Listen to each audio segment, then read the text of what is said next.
falando que nessa véspera, a tradicional ceia deve ficar mais salgada para os brasileiros.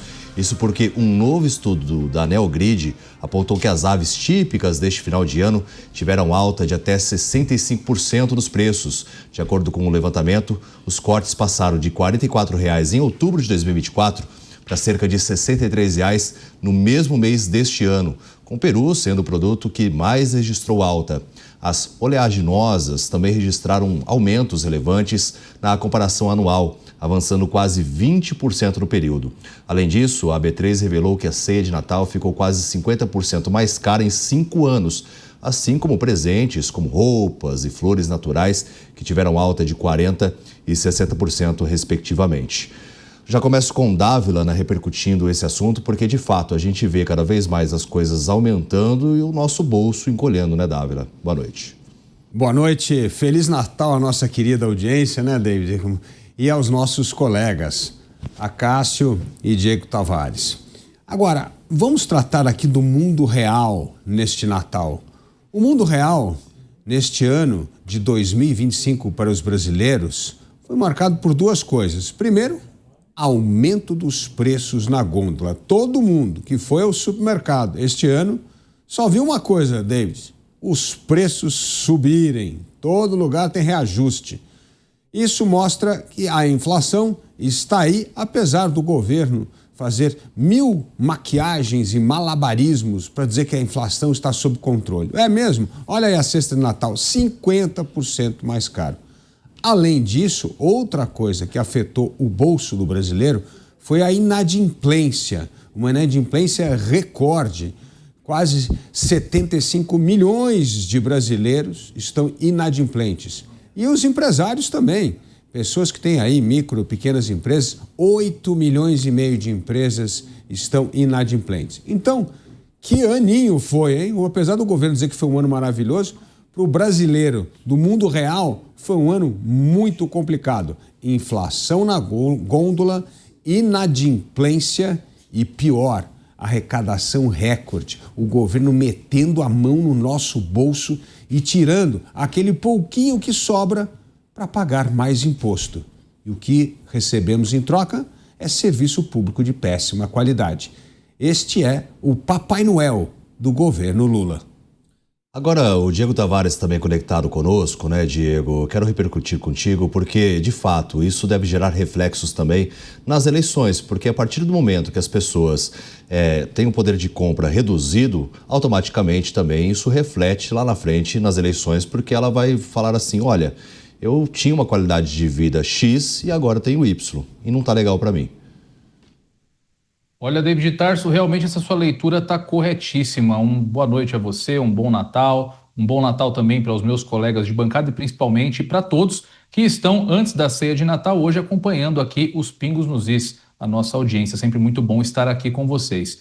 Olha, David Tarso, existe uma máxima a respeito de política econômica que é a seguinte: quando a economia vai mal, não importa de quem é a culpa. Em geral, as pessoas atribuem isso ao governo. No caso do Brasil, curiosamente, sim, é culpa do governo. Um governo que se elegeu numa plataforma prometendo justamente aumentar o poder de compra do brasileiro, aumentar o acesso do brasileiro aos bens mais básicos de consumo. Aquela promessa que nós ouvimos por diversas vezes da boca do presidente da República de que o brasileiro voltaria a comer picanha e a tomar uma cervejinha no final de semana. Pode parecer uma frase simples, mas isso, na verdade, construiu um verdadeiro pacto do presidente da República com as classes mais simples do país. E o presidente não cumpriu essa promessa. O resultado nós estamos noticiando aqui. Um país que gasta muito mais do que arrecada, que não tem qualquer controle das contas públicas, que cria uma regra de responsabilidade fiscal quase que abstrata, um teto, substitui o teto de gastos por um arcabouço fiscal cheio de buracos, cheio de exceções, enfim, o resultado está posto. O imposto mais cruel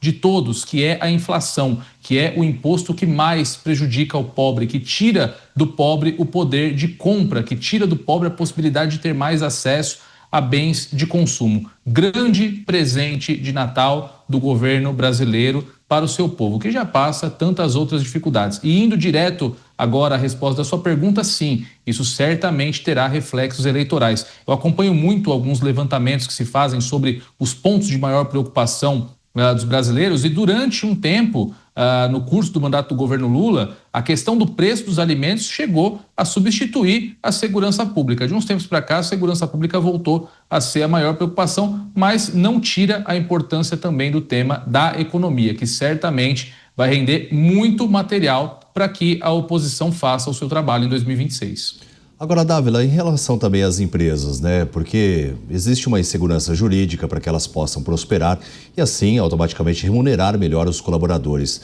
De que forma que o governo deveria fazer, ou seja, quais os formatos deveria adotar para reduzir a máquina pública e dessa forma também estimular para que as pessoas tenham mais segurança jurídica, tenham mais sustentabilidade e dessa forma possam contribuir com a confiança naquilo que está investindo?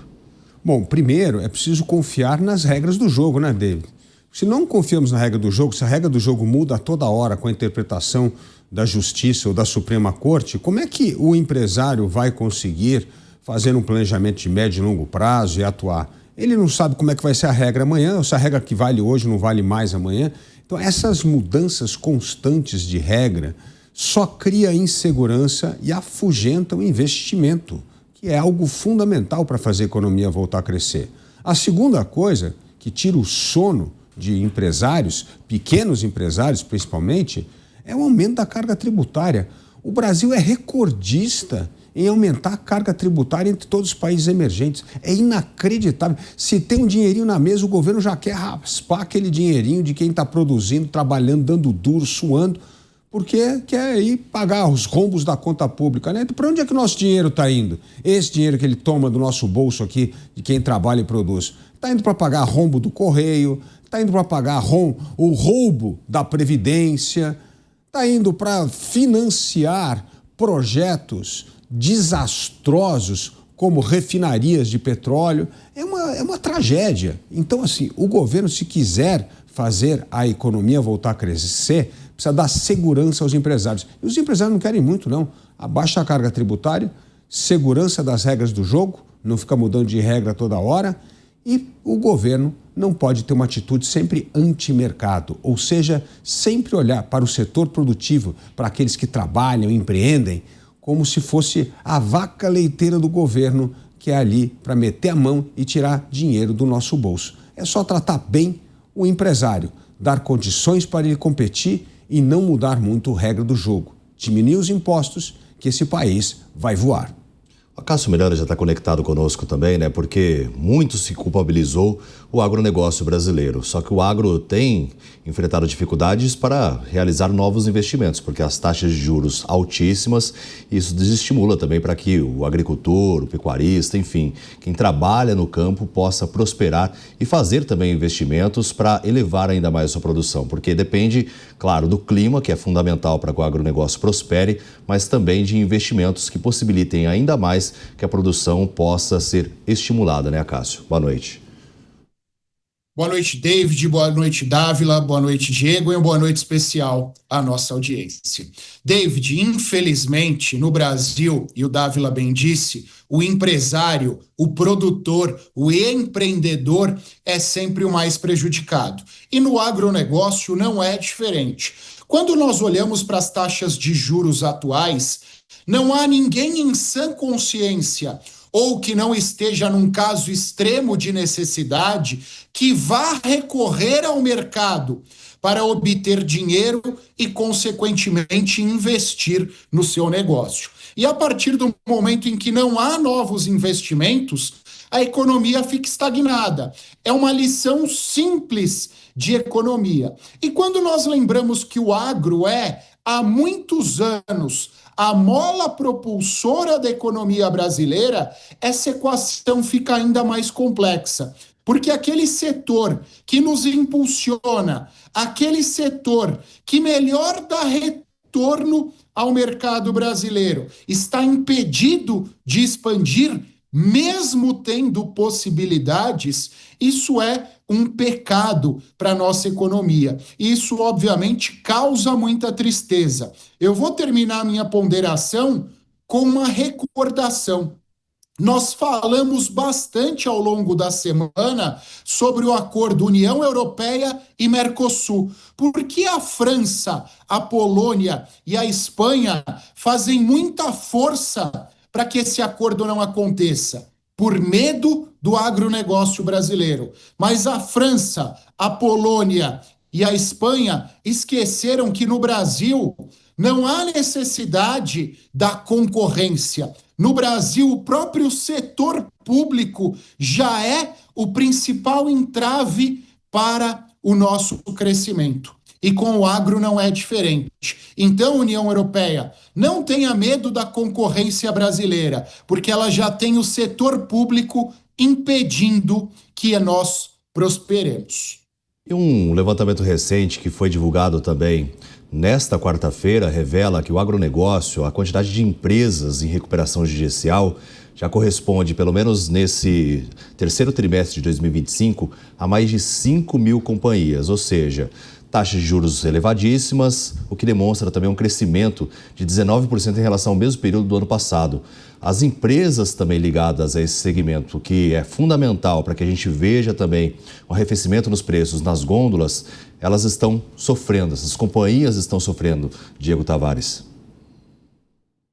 Exatamente, David Tarso. Nós temos um ambiente muito tóxico para se fazer negócios aqui no Brasil, como os meus colegas apontaram muito bem. A máquina pública custa muito para o pagador de imposto e quem sustenta principalmente essa máquina pública é o setor empresarial, é a iniciativa privada, os verdadeiros produtores de renda do nosso país. Eu gosto sempre de lembrar aqui, a canetada dos burocratas de Brasília não faz com que o Brasil enriqueça um real. Muito pelo contrário, muitas vezes as canetadas de Brasília nos empobrecem, mas o setor produtivo está sempre ali, aguerrido nesse ambiente tóxico, pagando muitos impostos, lutando por sobrevivência. E desde o início da gestão do atual presidente da República, essas dificuldades se agigantaram. Por quê? A resposta é claríssima. Nós temos um governo que está gastando demais, que está fazendo com que essa máquina custe cada vez mais caro para o empresariado. Nós temos um dado de 2023 que cerca de 4 empresas fecharam por minuto no Brasil. Ora, isso é praticamente um genocídio de CNPJs. Desculpa aqui o trocadilho, mas deixa muito claro que nós temos aqui um ambiente onde a prosperidade é algo muito complicado. E, de fato, seria muito importante que o Brasil apoiasse o empreendedor, apoiasse o empresário, reconhecesse a importância que o empresário tem no ecossistema econômico brasileiro. Mas o que se vê é o contrário, justamente aquele velho discurso de que os empresários são detentores de diversos privilégios, é uma classe que quer o mal dos trabalhadores, naquela estratégia sempre de dividir a sociedade para conseguir conquistá-la do ponto de vista eleitoral de forma mais simples. Vender para as pessoas e principalmente para a classe trabalhadora que demonizar o empresário é a saída, a resolução para os tantos problemas que o próprio governo cria. Então, enquanto o Brasil não se livrar dessa lógica mesquinha de que a classe empresarial é uma classe exploradora, é uma classe que se aproveita do aparato estatal e da vulnerabilidade dos trabalhadores para enriquecer, infelizmente, nós estaremos nessa roda de rato que não vai nos levar a lugar nenhum e, se nos levar, não será para um bom lugar, certamente. Agora, Dávila, em relação também à ceia ter ficado mais cara, claro que tem vários elementos que a gente tem que observar, vocês já fizeram alguns apontamentos em relação a isso, mas o que mais chama a atenção é que o Acácio também citou isso na fala, né? Tem um baita potencial para produzirmos isso em diferentes culturas, até mesmo na produção animal, enfim, o potencial do agronegócio brasileiro, ele é gigantesco. Só que essas potencialidades muitas vezes não são exploradas justamente porque o país inviabiliza para que a gente possa crescer e ajudar esse setor que contribui com a elevação do PIB para que se fortaleça, né? É isso mesmo, David Tarso. Vamos olhar da porteira para dentro. Para a porteira para dentro, o agronegócio brasileiro tem ganho de produtividade há quase 40 anos, em média de 3% ao ano. É um ritmo chinês de crescimento do agronegócio, da produtividade do agronegócio. Agora, da porteira para fora é um desastre. Nós perdemos quase 35% da safra nesse trajeto da fazenda até a gôndola do supermercado. Perde-se nas péssimas estradas federais, esburacadas, perde-se na oportunidade de não terminar as grandes ferrovias que economizariam muito os fretes, perde-se na oportunidade de construirmos silos para estocar as nossas safras, principalmente os grãos, e isso permitir que o agricultor venda no melhor preço e não na colheita, porque como não tem como estocar, ele tem que vender pelo preço do mercado do dia, que geralmente é o preço mais baixo, porque justamente é a hora da colheita, é a hora da safra. Perdemos também no desperdício de alimento, ou seja, a cadeia brasileira depois da fazenda é uma cadeia do desperdício e da ineficiência e da falta de competitividade. Além disso, nós temos esta cadeia de impostos em tudo que vai agregar valor. Então você colhe a soja, mas se você fizer farelo de soja, se você fizer leite de soja, qualquer coisa que você for agregando valor, você vai pagando cada vez mais tributo. E isso vai inviabilizando o negócio no Brasil. Então, o Estado tem que sair de cima do mercado. O Estado tem que deixar de ser esse ente regulador, intervencionista, com uma visão burocrática que impede a competição saudável. Está aí o agronegócio para provar que quando deixam o brasileiro empreendedor do campo competir, nós somos imbatíveis no comércio global, porque nos dedicamos àquilo que sabemos fazer bem e de maneira competitiva. Esta deveria ser a lição para o restante do Brasil. Tira o Estado das costas do Brasil, que empreende, trabalha, produz e investe.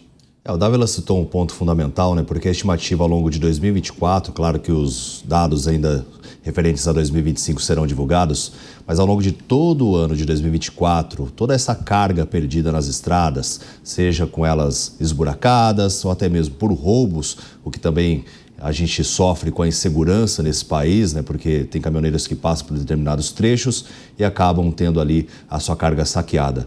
Corresponde a 1,2 bilhão de reais. Eu vou repetir o número, 1,2 bilhão de reais ao longo de 2024, aquilo que ficou perdido na estrada, seja por buracos ou seja por roubos, furtos, tudo isso, né, que acomete a nossa produção, a nossa produtividade. Acácio Miranda. David, nós temos e nós tocamos neste tema na primeira rodada, a economia. Em segundo lugar, um grande entrave para o desenvolvimento do nosso país, especialmente para o agronegócio, é a questão da infraestrutura. Você citou a questão da segurança, você citou a questão logística, mas há uma série de aspectos de infraestrutura que impedem o desenvolvimento desse setor. É preciso lembrar que o Brasil tem dimensões continentais e nós temos até que um elevado número de portos no Brasil, mas nem todos eles têm a capacidade de escoar as nossas cargas, especialmente aquelas cargas decorrentes do agronegócio. Então, o produtor, para que mande o seu produto a outro país, por vezes tem que transpor um grande trajeto. E quando nós olhamos para esse trajeto, para essa falta de lógica, falta o simples. A gente não está pedindo para que o Brasil seja uma China em termos de infraestrutura, onde se constrói uma estação de metrô em 2 dias, onde se constrói uma avenida em 1 semana. Nós estamos pedindo o básico, que sejam tapados os buracos da rodovia. E nem isso o poder público é capaz de fazer. E eu digo poder público aqui porque esse é um problema do poder público federal, mas nós temos inúmeros estados da federação que também são incapazes de contribuir para a solução deste problema. Então, um país onde há dificuldade de tampar, de fechar o buraco da ferrovia, é estranho até a gente estar discutindo todos os outros aspectos estruturais, a construção de novos portos, a construção de novos aeroportos, a construção de dutos, como existem nos Estados Unidos, para ecoar, por exemplo, o suco de laranja ou para ecoar grãos dos mais variados. Isso está muito longe da nossa realidade.